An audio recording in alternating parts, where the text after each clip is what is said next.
గౌరవనీయులు గౌరవ న్యాయ మరియు మైనారిటీ సంక్షేమ శాఖ మంత్రి ఫరూక్ గారు, సహచర మంత్రివర్గ సభ్యులు కొల్లు రవీంద్ర గారు, సవిత గారు, గౌరవనీయులు రెవరెండ్ బిషప్ జయరావు గారు, గౌరవనీయులు Shri reverend Sajja Ratnakumar garu, Shri reverend U Joseph Ratnakar garu, reverend K Ravikumar గారు, రెవరెండ్ సిహెచ్ బుజ్జిబాబు గారు, రెవరెండ్ విజయ్ కుమార్ కొడాలి గారు, వేదికపైనటువంటి గౌరవ పార్లమెంట్ సభ్యులు శివనాథ్ గారు, చీఫ్ సెక్రటరీ నీరబ్ కుమార్ ప్రసాద్ గారు, డీజీపీ ద్వారకా తిరుమలరావు గారు, విధాన మండలి చైర్పర్సన్ జకియా కానం గారు, గౌరవ శాసనసభ్యులు గద్దె రామ్మోహన్ రావు గారు, యార్లగడ్డ వెంకట్రావు గారు, ఉండవల్లి శ్రీదేవి గారు, ఈరోజు పెద్ద ఎత్తున ఈ కార్యక్రమానికి విచ్చేసినటువంటి క్రైస్తవ సోదరి సోదరులందరికీ పేరు పేరున మనస్ఫూర్తిగా నమస్కారాలు, అభినందనలు, శుభాభినందనలు. మీ అందరూ కూడా హ్యాపీ క్రిస్మస్. ఈరోజు ఇక్కడుండే వాళ్లే కాకుండా ఆంధ్రప్రదేశ్ రాష్ట్రం, అటు తెలంగాణ రాష్ట్రం, భారతదేశం, ప్రపంచంలో ఉండే క్రిస్టియన్ సోదరి సోదరులందరికీ హ్యాపీ క్రిస్మస్. యేసు ప్రభు జన్మించిన రోజు మనం క్రిస్మస్ జరుపుకుంటున్నాం. లోక రక్షకుడైన ప్రభు కరుణా కటాక్షాలు ఉండాలని ఆకాంక్షిస్తూ పెద్ద ఎత్తున ఈ కార్యక్రమాన్ని మనం నిర్వహించుకుంటున్నాం. ప్రేమ, కరుణ, సేవకు ప్రతీక క్రిస్టియానిటీ. నేను ఎన్నో సందర్భాల్లో చెప్పాను, ఎక్కడైనా ఒక మంచి హాస్పిటల్లో మెరుగైన సేవలు అందిస్తున్నారంటే ఇప్పుడు కాదు, స్వతంత్రం రాకమునప్పటి నుంచి కూడా ఒక మంచి కాలేజీ పెట్టి పేద పిల్లలకు మంచి చదువు ఇప్పించారంటే అది క్రిస్టియన్ ఇన్స్టిట్యూషన్సే పెద్ద ఎత్తున చేశాయి. దీనికి స్ఫూర్తి ఇచ్చింది కూడా యేసు ప్రభు ఇచ్చారు. పశువుల పాకలో పుట్టి గొర్రెల కాపరిగా పెరిగి నిరాడంబర చాటుకున్న ప్రజారక్షకుడు యేసు. నమ్మిన వారి కోసం బలిదానానికి సైతం వెనుకాడని క్రీస్తు గొప్పతనం ప్రతి ఒక్కరు కూడా ఉత్తేజాన్ని తీసుకోవాల్సిన అవసరం ఉంది. నేను ఎప్పుడు వచ్చినా మీతో మాట్లాడుతూ ఉంటే మీ ఉత్సాహం చూసినప్పుడు ఒక స్ఫూర్తిదాయకమైన సందేశాన్ని ఇక్కడి నుంచి పొందుతున్నాం. ఎల్లప్పుడూ కూడా మనందరం ప్రభు త్యాగాన్ని స్మరించుకోవాలి, శాంతి మార్గాన్ని అనుసరించాలి, ప్రేమతత్వాన్ని పెంచుకోవాలి, ఈర్ష్య ద్వేషాలు పరదొలాలి, అబద్ధం, లంచం వంటి పాపాలకు దూరంగా ఉండాలి. ఈరోజు రోజు రోజుకు విలువలు పడిపోయే ఈ సమయంలో కనీసం మనం చూస్తే డిసెంబర్ నుంచి జనవరి అంతవరకు కూడా, ఫస్ట్ వీక్ అంతవరకు కూడా ప్రపంచమంతా పెద్ద ఎత్తున జరుపుకునే ఏకైక పండుగ ఈ క్రిస్మస్ అని చెప్పి కూడా నేను మీకు తెలియజేస్తున్నా. అందుకనే నేను కూడా మీరు ఒకసారి చూస్తే ఇప్పుడే కాదు, మొట్టమొదటిసారిగా నేను సమైక్య ఆంధ్రప్రదేశ్లో ముఖ్యమంత్రిగా ఉన్నప్పుడు గవర్నమెంట్ తరపున క్రిస్మస్, ప్రీ క్రిస్మస్ ఈవెంట్ జరపాలని ఆ రోజు ఒక హైదరాబాద్లోనే కాకుండా అన్ని జిల్లాల్లో కూడా కార్యక్రమాలు నిర్వహించిన పార్టీ తెలుగుదేశం పార్టీ అని చెప్పి కూడా నేను మీకు తెలియజేస్తున్నాను. ఎప్పుడు కూడా నేను ఒకటే ఆలోచిస్తాను, మైనారిటీ వర్గాల సమిక్షేమానికి భద్రతకు ఎప్పుడూ నేను అండగా ఉంటాను. ఒకసారి అయితే సమైక్య ఆంధ్రప్రదేశ్లో చర్చ్ పైన దాడులు జరిగితే స్వయంగా నేనే వచ్చి ఇన్వెస్టిగేషన్ చేసి మళ్లీ అలాంటి సంఘటనలు జరగకుండా పూర్తిగా కంట్రోల్ చేసింది తెలుగుదేశం ప్రభుత్వం అని కూడా గుర్తు చేస్తున్నాను. ఇంకొక పక్క విభజన తర్వాత కూడా మీరు ఒకసారి చూస్తే ఏదైతే క్రిస్టియన్స్ కోసం సంక్షేమం కోసం ఎక్కువ ప్రాధాన్యత ఇచ్చాం, చర్చల నిర్మాణానికి ఆర్థిక సహాయం చేశాం. ఇంకొక పక్క మీరు చేస్తున్నటువంటి సేవలకు సహకారంగా ఉండాలని క్రైస్తవ సంస్థలకు ఒక్కొక్క సంస్థకి 10 లక్షల రూపాయల ఆర్థిక సహాయం చేసి మిమ్మల్ని ప్రోత్సహించాం. గుంటూరులో మీరు చూస్తే క్రిస్టియన్ భవనం కోసం 2 ఎకరాల భూమిని కేటాయించడమే కాకుండా ఆ రోజు 10 కోట్ల రూపాయలు ఖర్చు పెడితే కంప్లీట్ కాని బిల్డింగ్ని కంప్లీట్ చేయాలని 5 సంవత్సరాలు ఆలోచించలేదు. మళ్ళీ నేను వస్తాను, దాన్ని పూర్తి చేసే బాధ్యత కూడా తీసుకొని తొందరలోనే మీ అందరికి అంకితం చేస్తాం, మీ అందరికి అందుబాటులో తీసుకొస్తాం. విజయవాడలోని సిఎస్ఐ సెయింట్ బాసిలికా కాలేజ్ చర్చికి 1.5 కోట్లు ఇచ్చాం. మీరెప్పుడూ నా దృష్టికి తీసుకొస్తారు. క్రైస్తవ శ్మశాన వాటికల కోసం ఆర్థిక సహాయం చేయమని కోరినప్పుడు ఇది చాలా జనైన సమస్య, దీన్ని పరిష్కారం చేయాల్సిన అవసరం ఉంది. ఇప్పటికే పెద్ద ఎత్తున ఇచ్చాం. భవిష్యత్తులో కూడా మీకు పూర్తిగా అండగా ఉంటామని చెప్పి కూడా నేను మీకు తెలియజేస్తున్నా. ఇదే కాకుండా జెరూసలం వెళ్లే క్రైస్తవులకి మొట్టమొదటిసారిగా ఆర్థిక సహాయం ప్రవేశపెట్టిన పార్టీ తెలుగుదేశం పార్టీ. ఆ విధంగా కూడా మనం ముందుకు పోయాం. ఇంకొక పక్క క్రైస్తవ విద్యార్థుల సంక్షేమం కోసం ప్రీ మెట్రిక్ స్కాలర్షిప్లు కానీ, పోస్ట్ మెట్రిక్ స్కాలర్షిప్లు కానీ, ట్యూషన్ ఫీజు అంతా కూడా రీఎంబర్స్మెంట్ చేయడం కానీ ఇవన్నీ చేశాం. ఈరోజు ఇలాంటి కార్యక్రమాలు 1-2 కాదు, చాలా కార్యక్రమాలు చేసి మనం ముందుకు పోయే పరిస్థితికి వచ్చాం.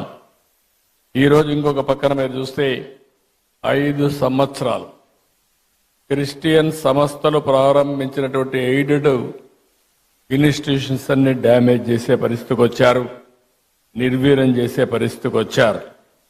ఈరోజు మా పార్టీ మనందరి నాయకుడు తెలుగుదేశం పార్టీ అధినేత ఎన్టీ రామారావు గారు కూడా ఏసీ కాలేజీలో చదువుకున్న విషయం మనం మర్చిపోలేం. ఆయన విజయవాడలో ఉండి గుంటూరుకు చదువుకున్నాడంటే అలాంటి స్టాండర్డ్స్ అన్ని కూడా ఆ రోజుట్లోనే ఇవ్వగలిగారు. అది వీరి యొక్క విశిష్టత అని చెప్పి కూడా నేను మీకు తెలియజేస్తున్నా. ఇప్పుడే చాలా మంది మాట్లాడారు. గడచిన 5 సంవత్సరాలుగా రాష్ట్రంలో మనం చూస్తే ఇది సందర్భం కాకపోయినా చెడును ఒకసారి ఆలోచించుకుని మళ్ళీ చెడును జరగకుండా అందరికీ న్యాయం చేసే విధంగా ఈ ఎన్డీఏ ప్రభుత్వం, తెలుగుదేశం ప్రభుత్వం ముందుకు పోతామని మీ అందరికీ హామీ ఇస్తున్నా. ఎక్కడ ఏమాత్రం కూడా రాజీ లేకుండా పనిచేస్తాం. ఒక్క విషయం మనం గుర్తుపెట్టుకోవాల్సిన అవసరం ఉంది. God will never leave you empty. He will replace everything you lost. If He asks you to put something down, it is because He wants you to pick up something greater. అది మనం చూసినప్పుడు ఇది తప్పకుండా జరుగుతుంది. పేదల పట్ల, ధర్మాన్ని నమ్మిన వారి పట్ల దేవుడు ఎల్లప్పుడూ అండగా ఉంటాడు. మా ప్రభుత్వం ఒకటే చెప్తున్నాం, క్రిస్టియన్స్కి పూర్తిగా అండగా ఉంటామని మనస్ఫూర్తిగా మీ అందరికీ భరోసా ఇస్తున్నాను. ఇప్పటికీ సంక్షేమ కార్యక్రమాల్లో ఏ విధంగా చేయాలనో ఇంత మునిపే పెద్దలందరూ మాట్లాడారు. ఆర్థిక సమస్యలు ఉన్నాయి, లెగసీ ప్రాబ్లమ్స్ వెంటాడుతున్నాయి. నేను 4వసారి ముఖ్యమంత్రి. 3 సార్లు నాకు ఎప్పుడు ఇంత కష్టం అనిపించలేదు. ఇప్పుడు నాకే అర్థం కావడం, ఎంత తవ్వితే అంత బాధలన్నీ బయట వస్తున్నాయి. ఒక పక్క మనసు ఉంది, దూసుకుపోవాలనే మనస్తత్వం ఉంది. ఇంకొక పక్కన చూస్తే వెసులుబాటు లేని పరిస్థితి.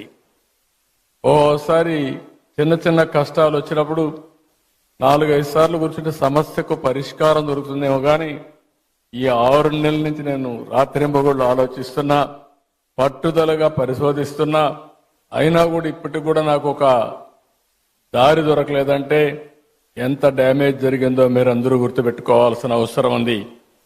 అయితే కానీ నాకు ఒక బాధ్యత మీరందరూ ఇచ్చారు. ఆ బాధ్యతతో తప్పకుండా ఎట్టి పరిస్థితిలో మళ్ళీ పూర్వ వైభవం తీసుకొచ్చే వరకు వదిలిపెట్టనని చెప్పి కూడా మీ అందరికి హామీ ఇస్తున్నా. అందరికీ న్యాయం చేసేది నా విధానం. నన్ను చూశారు. ఏ ఒక్కరికి కూడా నేను ముఖ్యమంత్రిగా ఉన్నప్పుడు కానీ తెలుగుదేశం పార్టీ అధికారంలో ఉన్నప్పుడు జరగలేదు. మొన్నే మీరు చూస్తే పాస్టర్స్కి ఫాదర్స్కి ఆ రోజు పెట్టిన ఆందోళన మా వాళ్ళు ఎన్ని కష్టాలు ఉన్నాయన్నా కాదు, ఈ క్రిస్మస్ సందర్భంగా దాన్ని క్లియర్ చేయాలని నేనే సంతకం పెట్టి క్లియర్ చేశానని చెప్పి కూడా నేను మీకు తెలియజేస్తున్నా. అదే మరిగా క్రిస్టియన్ మిషనరీస్ కోసం ప్రాపర్టీస్ డెవలప్మెంట్ బోర్డు ఏర్పాటు చేయాలి అని కూడా కొన్ని వచ్చాయి. చర్చల నిర్మాణానికి, అదే మరి రీకన్స్ట్రక్షన్కి ఆర్థిక సహాయం, ఇలాంటివన్నీ కూడా చాలా ఇష్యూస్ ఉన్నాయి. ఈరోజు నేను ఎప్పుడు కూడా పేదల పక్షపాతిగా ఉంటానని మరొక్కసారి మీ అందరికీ హామీ ఇస్తున్నా. నేను అనునిత్యం ఒకటే ఆలోచిస్తున్నాను, ఏ విధంగా పేదరికం లేని సమాజాన్ని మనం రూపకల్పన చేసుకోవాలనో దానికి ఆలోచించాల్సిన అవసరం ఉంది. మొన్నే నేను విజన్ 2047 తయారు చేశాను. స్వర్ణాంధ్రప్రదేశ్ విజన్ తయారు చేశాం, రూపకల్పన చేశాం. అందులో మొట్టమొదటి పాయింట్ మీరు చూస్తే జీరో పావర్టీ.